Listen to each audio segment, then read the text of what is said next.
আমি গান না গেয়ে থাকতে পারি না। আমি না নেচে থাকতে পারি না। আমি স্কুলে না গিয়ে থাকতে পারি না। আমি ছবি না এঁকে থাকতে পারি না।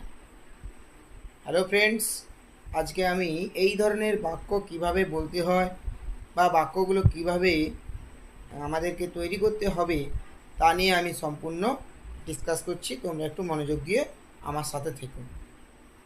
এই ধরনের বাক্য তৈরি করতে গেলে আমাদেরকে যেটা করতে হবে সেটা হচ্ছে একটা স্ট্রাকচার বা একটা গঠন ধরে আমাদেরকে বাক্যগুলো বানাতে হবে। গঠনটা কি না, subject plus can not, past হলে could not, plus help plus V one ING অর্থাৎ মেন ভার্বের সাথে ING plus object and rest.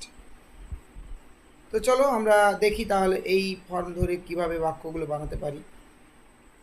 আমি স্কুলে না গিয়ে থাকতে পারি না, তাহলে I can not help going to school.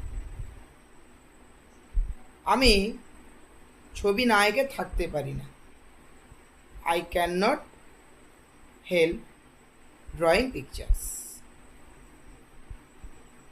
আমি না হেসে থাকতে পারি না, আই ক্যান নট হেল্প লাফিং। আমি স্কুলে না গিয়ে থাকতে পারি না, I can not help going to school. আবার একই রকমভাবে পাস্টে দেখো, আমি না স্কুলে গিয়ে থাকতে পারতাম না, তাহলে ক্যান নটের জায়গায় could not, I could not help going to school. আমি না নেচে থাকতে পারতাম না, past, I could not help dancing. আমি না গেয়ে থাকতে পারতাম না, I could not help singing. আমি না হেসে থাকতে পারতাম না, আই কুড নট হেল্প লাফিং।